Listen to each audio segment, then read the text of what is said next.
இன்றைய ஆட்டம் தொடர்ச்சியாக 6 வெற்றிகள் பெற்று மும்பை அதோட வெற்றி அப்படியே தொடருவாங்களா இல்லை குஜராத் அதுக்கு முற்றுப்புள்ளி வைப்பாங்களா அப்படின்னு பார்க்கணும்.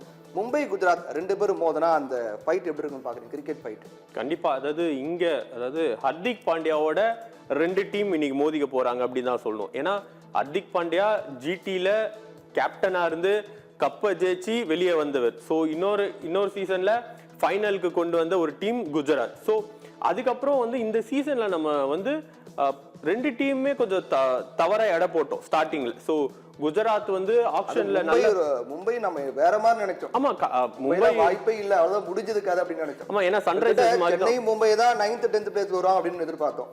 கண்டிப்பா. ஏன்னா மும்பை பாத்தீங்கன்னா ஃபுல்லா சன்ரைசர்ஸ் எப்படியோ ஸ்டார் பிளேயர்ஸா வச்சிருந்தாங்களோ, மும்பையும் அதே மாதிரி ஃபுல் ஸ்டார் பிளேயர்ஸ் வச்சு கடைசி பிளேஸ்ல இருந்தாங்க. ஸோ நம்ம ஷோலயே நம்ம பேசும்போது மும்பை அவ்வளவுதான். ஸோ நம்ம இதே தான் பேசிட்டு இருந்தோம், மும்பையா சென்னையா கடைசி இடம் அப்படின்னு. கடைசி இடம் யாரு பிடிக்க போறாங்க? ஆமா. ஸோ பும்ரா எப்போ டீமுக்கு திரும்ப வந்தாரோ அதுக்கப்புறம் பாத்தீங்கன்னா தொடர்ந்து 6 வெற்றி. ஏன்னா பும்ராக்கு வர்றதுக்கு முன்னாடி 4 மேட்ச்ல ஒரே ஒரு மேட்ச் தான் வின் பண்ணியிருந்தாங்க.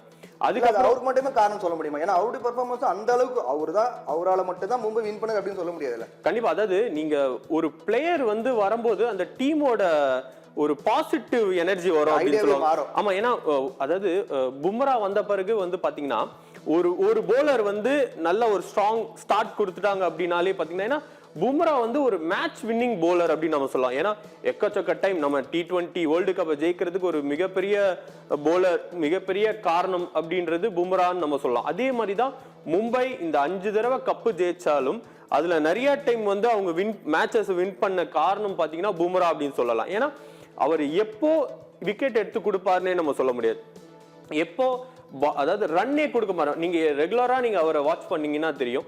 ஸோ அவர் 4 ஓவர் போட்டாருன்னா 4 ஓவர்ல 40 ரன் போறதுலாம் பாத்தீங்கன்னா ரொம்ப எப்பயாவது தான். ஸோ எப்பயாவது தான் அந்த 4 ஓவர்ல 40 ரன் போகும். மேக்சிமம் பாத்தீங்கன்னா 6 to 7 ரன் ரேட்லயே வச்சுப்பார். ஸோ ஒரு 24 to 30 ரன்ஸ்குள்ளேயே அவரோட அந்த 4 ஓவரை மெயின்டைன் பண்றதுனால தான் அந்த டீம் ஸ்கோர் கொஞ்சம் ஏறாம இருக்கும். ஸோ ஒரு பேட்ஸ்மேன் பாத்தீங்கன்னா ஒரு டீம்ல அடிச்சுட்டே இருக்காங்க அப்படின்னா பும்ராவை இறக்கி விட்டுருவாங்க மும்பை. ஸோ அப்போ என்ன ஆகும் அப்படின்னா அந்த பேட்ஸ்மேன் இவர் ஒரு பாலுமே, ஸோ 6 பாலுமே நேக்கா போட்டு அவரை விக்கெட் எடுப்பார், இல்லைன்னா கொஞ்சம் ஆட விடாம ஒரு ப்ரெஷரை கட்டிடுவார். ஸோ அப்போ அந்த டீமே டோட்டலா கொலாப்ஸ் ஆகும். ஸோ அதனாலதான் பாத்தீங்கன்னா பும்ரா வந்த பிறகு 7 மேட்ச்ல 6 மேட்ச் அவங்க வின் பண்ணிருக்காங்க நம்ம சொல்றோம். ஏன்னா அந்த ஒரு பாசிட்டிவ் வைப் டீமுக்குள்ள வரும். ஸோ ஒரு ஆடட் அட்வான்டேஜ், ஒரு போலர் ஒரு அட்வான்டேஜ் வந்துருச்சு. ஏன்னா அவங்க கிட்ட ஆல்ரெடி பாத்தீங்கன்னா ட்ரெண்ட் போல்ட்னு ஒரு நல்ல போலர் வச்சிருக்காங்க, தீபக் சார்னு ஒரு நல்ல போலர் வச்சிருக்காங்க. ஸோ இப்போ பும்ராவை ஆட் பண்ணும்போது இந்த 3 போலர்ஸ் அப்படி பாக்குறப்போ பயங்கர ஸ்ட்ராங்கான ஒரு போலிங் அட்டாக் இருக்கு. ஏன்னா நீங்க தொடர்ந்து பாத்தீங்க அப்படின்னா ட்ரெண்ட் போல்டும் சரி தீபக் சாரும் சரி அந்த ஓப்பனிங் ஸ்பெல், ஸோ பவர் பிளேல ஒரு டீம் ஸ்கோரை ஏத்தாதபடி பாத்துக்கிறாங்க. ஸோ அதுக்கப்புறம் இந்த டெட் போலிங்ல பும்ரா பாத்துக்கிறாரு. அப்போ அந்த ஆப்போசிஷன் டீம்னால பெரிய லெவல்ல ஸ்கோர் எடுக்க முடியலன்றதை நம்ம பார்த்துட்டு இருக்கோம். ஸோ இந்த போலிங் அட்டாக் வச்சு பெங்களூர் அப்படின்னு பார்த்த வரைக்கும் பேட்ஸ்மேன் அவங்களுக்கு ஒரு பெரிய பலமா இருக்காங்க, பவுலர்ஸும் அவங்களுக்கு பலமா இருக்காங்க. ஓவராலா பார்க்கும்போது பெங்களூர் நல்ல ஃபார்ம்ல இப்போ இருக்காங்க அப்படிங்கிறது நம்ம மாட்டுக்கிறது இல்லை. இப்போ குஜராத் எடுத்துக்கிட்டோம் அப்படின்னா அவங்களுடைய பலவீனமா நீங்க என்ன பாக்குறீங்க?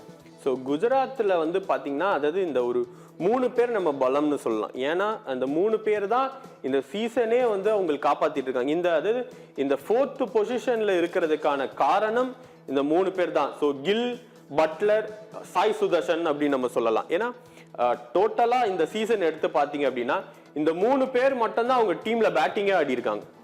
ஸோ அவங்களோட அதாவது அவங்களோட பலம்னு அப்படி பாக்குறப்போ இந்த 3 பேர் தான். ஏன்னா முக்கியமா பாத்தீங்கன்னா லாஸ்ட் 5 மேட்ச்ல கிட்டத்தட்ட இந்த ஒரு 2 ஓப்பனிங் பேர் மட்டும் பாத்தீங்கன்னா 50+ ரன்ஸ் அடிச்சிருக்காங்க. அதுல தொடர்ந்து 450 கில் போட்டிருக்காரு. ஸோ தொடர்ந்து ஒரு 4 ஆஃப் செஞ்சுரி போட்டிருக்க போய் நம்ம பாக்குறோம். ஸோ தொடர்ந்து பாத்தீங்கன்னா இந்த 5 மேட்ச்ல கிட்டத்தட்ட 2 மேட்ச்ல 100+ பார்ட்னர்ஷிப் வச்சிருக்காங்க. ஸோ இவங்க 2 பேருமே பாத்தீங்கன்னா அப்போ மற்ற டீம்ல இல்லாத அளவு இது ஒரு பெரிய அட்வான்டேஜ் அப்படின்னு பார்க்கலாம் கில்லும் சாய் சுதர்ஷனும். ஏன்னா ஒரு 600 ரன்ஸ் அடிச்சிருக்காங்க இவங்க 2 பேர் சேர்ந்து. அப்போ இந்த சீசன்ல இவங்க 2 பேர் விக்கெட் எடுத்துட்டாலே குஜராத் பலவீனம் ஆயிடும் அப்படின்னு தான் பாக்குறோம். ஏன்னா மற்ற மிடில் ஆர்டர்ஸ் ஒரு டீமோட வின் எங்க இருக்கும் அப்படின்னு பாத்தீங்கன்னா இந்த மிடில் ஆர்டர்ஸ். ஏன்னா தொடர்ந்து இந்த ஓப்பனிங் பார்ட்னர்ஸ் பேரை ஆடிட்டே இருப்பாங்க அப்படின்னா கண்டிப்பா டவுட் தான்.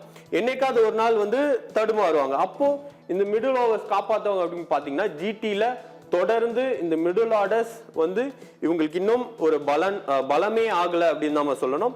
அதை தாண்டி குஜராத்துக்கு ஒரு பலம் வந்து இந்த சீசன்ல பிரதிஷ் கிருஷ்ணா அப்படின்னு நம்ம பார்க்கலாம். ஏன்னா பிரதிஷ் கிருஷ்ணா வந்து இத்தனை சீசன்ல இவ்வளவு நல்லா போட்டிருப்பாரான்னு அவரே நம்ப மாட்டார்.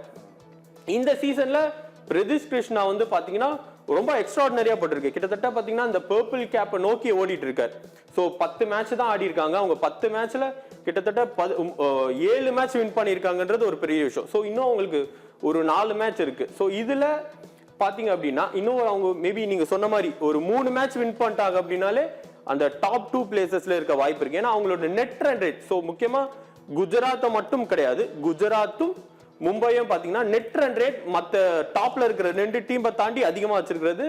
எனக்கு தெரிஞ்சு இன்னைக்கு ஒரு மேட்சை வந்து ரொம்ப எதிர்பார்த்து இருக்கலாம் அப்படின்னு நம்ம சொல்லலாம். இன்னொரு பிளஸ் குஜராத்துக்கு என்ன சாதகமா அமைஞ்சிருக்கு அப்படின்னு பார்த்தீங்கன்னா அவங்களுடைய ஹோம் கிரவுண்ட் அகமதாபாத்ல இன்னைக்கு மேட்ச் நடக்குது அப்படிங்கிறாங்க.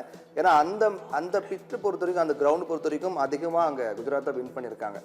மும்பை அதே போன்ற குஜராத்துக்கு நேருக்கு நேரம் முதல் ஆட்டங்களை விட அதிக மேட்ச் குஜராத் வின் பண்ணியிருக்காங்க. ரெண்டாவது இன்னைக்கு அகமதாபாத் நடக்கிறதுனால அதுவும் கூடுதலா இன்னொரு சாதகமான ஒரு விஷயமா நம்ம குஜராத்தை பார்க்கலாம் இல்லையா? கண்டிப்பா இன்னைக்கு வந்து நீங்க சொன்னது வந்து இன்னைக்கு மும்பைல நடக்குது மேட்ச். ஸோ மும்பைல நடக்கிற அப்படின்னால மும்பைக்கு சாதகமா இருக்கிறதுக்கு தான் வாய்ப்பு இருக்கு. ஏன்னா இன்னைக்கு மேட்ச் வந்து வாங்கடேல நடக்க போகுது. ஸோ வாங்கடேன்றது மும்பையோட ஒரு டென் அப்படின்னு நம்ம சொல்லலாம். இப்போ இங்க வந்து சென்னைக்கு எப்படி நம்ம வந்து சேப்பாக் வந்து டென் அப்படின்னு சொல்றோமோ, மும்பைக்கு வந்து வாங்கடேன்றது ஒரு பெரிய பலமா நம்ம அகமதாபாத் மேட்ச் அப்படின் போது அது குஜராத்துக்கு சாதகமா இருக்கிறது வாய்ப்பு இருக்கு.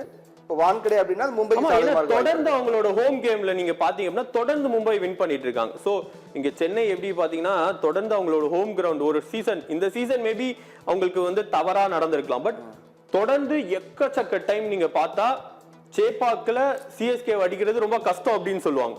பட் இந்த சீசன் நம்ம அது கொஞ்சம் அப்படியே விட்டுட்டு அப்படி அடுத்த இது போயிடலாம் அப்படின்னு தான் நம்ம சொல்றோம். அதே மாதிரி இங்க மும்பைல இந்த தடவை பாத்தீங்க அப்படின்னா அவங்களோட ஹோம் கிரவுண்ட்ல அவங்க இன்னும் பெரிய லெவல்ல வந்து அடிச்சாங்க அப்படின்னா கண்டிப்பா அடிச்சாங்க. தொடர்ந்து அடிச்சிட்டு இருக்காங்க. நம்ம தொடர்ந்து பார்த்துட்டு இருக்கோம். வாங்கடேல மும்பைல எல்லாருமே ஃபார்முக்கு வந்துட்டாங்க. ஸோ மேபி அவே போனா கொஞ்சம் தடுமாறுறாங்க.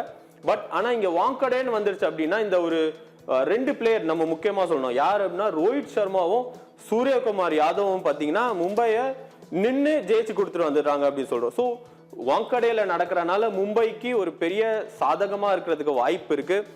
அதை தாண்டி மேபி இங்க குஜராத்ல வந்து இது யாருக்கு சாதகமா இருக்கும் அப்படின்னு நம்ம பார்த்தா கண்டிப்பா சாய் சுதர்ஷன் கில். சோ இவங்க 2 பேரை தாண்டி குஜராத்ல மத்த 11 பேருக்குமே இன்னைக்கு கொஞ்சம் கஷ்டம் தான்.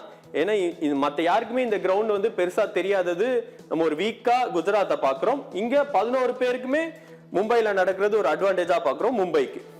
மும்பைக்கு இன்னும் 3 மேட்ச் இருக்கு. 11 ஆட்டம் ஆடி இருக்காங்க. 3 மேட்ச் நம்ம ஏற்கனவே சொன்ன மாதிரி 2 வந்து கட்டாயமா வின் பண்ணணும் மும்பை. அதே போல குஜராத்தை பார்த்தோம் அப்படின்னா ஒரு 4 மேட்ச் இருக்கு. அவங்களும் 2 வின் பண்ணாங்கன்னா இந்த டாப் 4ல ஏதோ ஒரு இடத்துக்கு வரலாம். அப்படிங்கும் போது இந்த ஆட்டம் அப்படிங்கிறது வெற்றி தோல்வி ஒவ்வொரு டீம் எந்த அளவுக்கு அது தாக்கத்தை ஏற்படுத்தும் பாக்குறீங்க. ஏன்னா மும்பை குஜராத் மட்டும் இல்லாம மற்ற அது கீழே இருக்கக்கூடிய டீம்களாம் எந்த அளவுக்கு ஒரு பிளஸ் மைனஸ் அமைய வாய்ப்பு இருக்குன்னு பாக்குறீங்க. கண்டிப்பா இப்போ நீங்க எங்க பாயிண்ட்ஸ் டேபிள்ல பாக்குற போதே நம்மளுக்கு நல்லா தெரியும். அதாவது மும்பைக்கு பாத்தீங்கன்னா இன்னும் ஒரு 3 மேட்ச் தான் இருக்கு. ஸோ அவங்க கண்டிப்பா இந்த மேட்சை வின் பண்ணி ஆகணும். ஸோ வின் பண்ணிட்டா கண்டிப்பா அவங்களோட நெட் ரன் ரேட்டுக்கு ஃபர்ஸ்ட் பொசிஷன் போறதுக்கான வாய்ப்பு இருக்கு.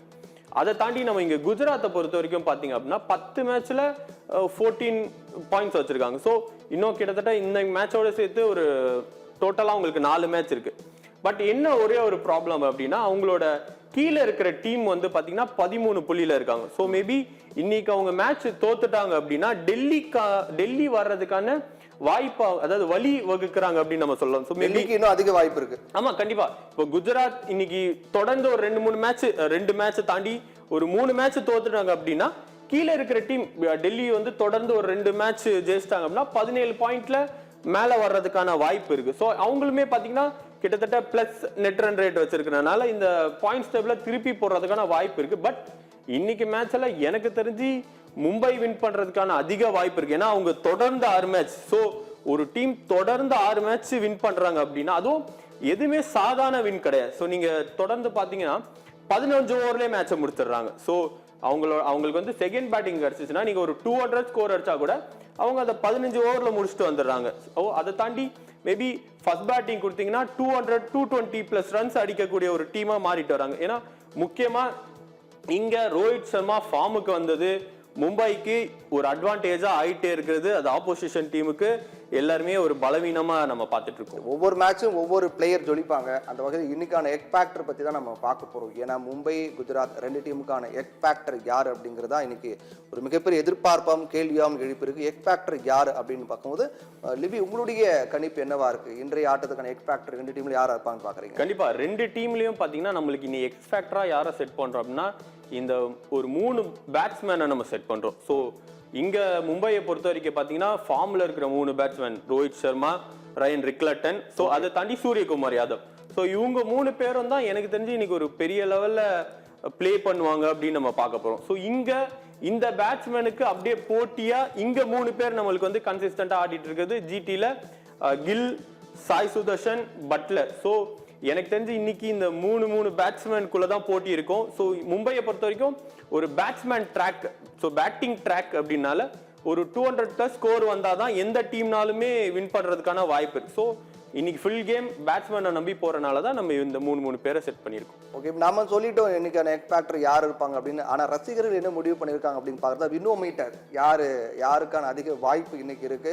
இன்னைக்கு ஆடக்கூடிய அந்த ஆட்டம் புள்ளி அப்படிங்கிறது ரொம்ப ரொம்ப முக்கியமானது. இப்போ பிளே ஆஃப் ஸ்டேஜ் வந்ததுனால எல்லா டீமும் இருக்கக்கூடிய அந்த 3 டீம் தவிர்த்து மற்ற 7 டீமும் ஒவ்வொரு மேட்சும் வின் பண்ண பார்ப்பாங்க. வினோமீட்டர் யார் அப்படின்னு பார்க்கும்போது இப்போ உங்களுடைய கணிப்பு என்ன? வினோமீட்டர் யார் அதிகமாக சப்போர்ட் பண்ணியிருப்பாங்க அப்படின்னு நினைக்கிறீங்க? கண்டிப்பா எல்லாருமே மேபி 2 டீம்லயே ஃபார்ம்ல இருக்காங்க. ஆனா மும்பை தொடர்ந்து 6 மேட்ச் ஜெயிச்சிருக்காங்க. அதுவுமே பெரிய வெற்றி அப்படின்றனால இன்னைக்கு எல்லாரோட சப்போர்ட், மேபி என்னோட சப்போர்ட்மே கண்டிப்பா மும்பை தான் இருக்கும். ஸோ மும்பைக்கு 60, ஜிடிக்கு 40 அப்படின்றது தான் என்னோட வின்னோமீட்டர் ஸ்கோர். ஸோ மக்கள் என்ன சொல்லியிருக்காங்க அப்படின்றது தான் நம்ம பார்க்க போறோம். ஓகே, வின்னோமீட்டர்ல மக்கள் என்ன சொல்லியிருக்காங்க, ரசிகர்கள் யாருக்கு அதிக சப்போர்ட் இருக்கு அப்படிங்கிறது சொல்லியிருக்காங்க நம்ம பார்த்துட்டு இருக்கோம். மும்பை இந்தியன்ஸா குஜராத்தா யாருக்கு அதிக சப்போர்ட் அப்படின்னு பார்க்கும்போது லிவி, மும்பை இந்தியன்ஸ் 71% அதிக ஆதரவு வந்து மும்பை இந்தியன்ஸா இருக்கு, 29% குஜராத். அப்போ இன்னைக்கு எல்லாருமே எதிர்பார்க்கக்கூடிய டீம் அப்படின்னு பார்த்தா மும்பை இந்தியன்ஸா. இப்போ நீங்க எப்படி பாக்குறீங்க? கண்டிப்பா. ஸோ இப்போ தொடர்ந்து மக்கள் வந்து பாத்தீங்கன்னா ஒரு டைம்ல யாருமே மும்பைக்கு வந்து ஓட்டே போடாதது நம்ம பார்த்துட்டு இருந்தோம். ஸோ தொடர்ந்து ஒரு 6 விக்டரி அப்படி நம்ம பார்த்தப்போ இப்போ மக்களோட சப்போர்ட் மும்பைக்கு வந்து 71%. ஏன்னா குஜராத்தும் சாதாரண ஒரு டீம்லாம் நம்ம சொல்ல முடியாது. ஏன்னா குஜராத்தும் நல்ல ஃபார்ம்ல இருக்கிறப்போ மும்பைக்கு 71 வர்றன்றது எனக்கு தெரிஞ்சு மக்கள் எல்லாருமே இந்த வருஷம் அவங்க கப் அடிக்கணும் வெற்றி அப்படிங்கறத மக்கள் வந்து அப்படியே புரட்டி போட்டுருச்சு அப்படி சொல்ல. மக்களோட எதிர்பார்ப்பு வந்து மேபி அவங்க இந்த வருஷம் 6வது கப் அடிக்கணும்ன்றது மக்களோட எதிர்பார்ப்பா இருக்குன்னு தான் இந்த பெர்சன்டேஜ் எல்லாம் நம்ம பார்க்க முடியுது. ஓகே, இப்போ ஏற்கனவே சொன்ன மாதிரி இனி வரக்கூடிய ஒவ்வொரு ஆட்டும் ஒவ்வொரு டீமுக்கு முக்கியம்.